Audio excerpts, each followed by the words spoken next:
This may be personal, but I'm sure a lot of people might go through this. Our parents are adopted to a particular lifestyle and particularly way of thinking. How do we let them know that they might be wrong in sometimes?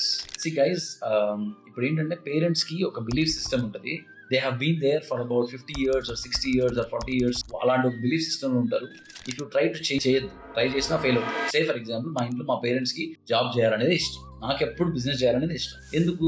That is my thing. నేను ఎక్కడికి వెళ్ళినా సాధించుకొని రాగలను అనేటువంటి ఒక నమ్మకం, and నేను బాగా మాట్లాడగలిగినటువంటి నమ్మకం, నేను కష్టపడతాను అనేటువంటి నమ్మకం, మోర్ ఓవర్ నేను సూపర్ డూపర్ గా గెలుస్తాను అనేటువంటి నా మీద నాకు ఉన్నటువంటి కాన్ఫిడెన్స్. సో వాళ్ళకి చెప్పేటువంటి విషయం ఏంటి, సరే జాబ్ చేయమంటున్నావు, సరే నీకోసం జాబ్ చేస్తున్నాను, ప్యారల్ గా నేను బిజినెస్ కూడా చేసుకుంటున్నాను, డిస్టర్బ్ చేయాలి, బిజినెస్ చేయడం ఇది నేను చేస్తున్నాను, ఓకే వాళ్ళు హ్యాపీ, నేను హ్యాపీ. సో అలా విన్ విన్ స్ట్రాటజీలో ఏం చేయొచ్చు అని ఆలోచించాడు. సింపుల్. ఎందుకంటే వాళ్ళని ఇబ్బంది పెట్టలేం కదండి, వాళ్ళు చెప్పేది మన కోసమే, మనం ఎక్కడ ఫెయిల్ అవుతామో అనేటువంటి భయంతో చెప్తారు వాళ్ళు. ఆ ప్రాసెస్ లో మనం వాళ్ళని ద్వేషించినా కోపం పెంచుకున్నా మనకే నష్టం. సింపుల్ థింగ్ ఏంటంటే, నేను ఇది చేయాలనుకుంటున్నాను, నువ్వు ఇది అంటున్నావు, దీనివల్ల ఇది చేయొచ్చు అనేది మీరు చెప్పచ్చు.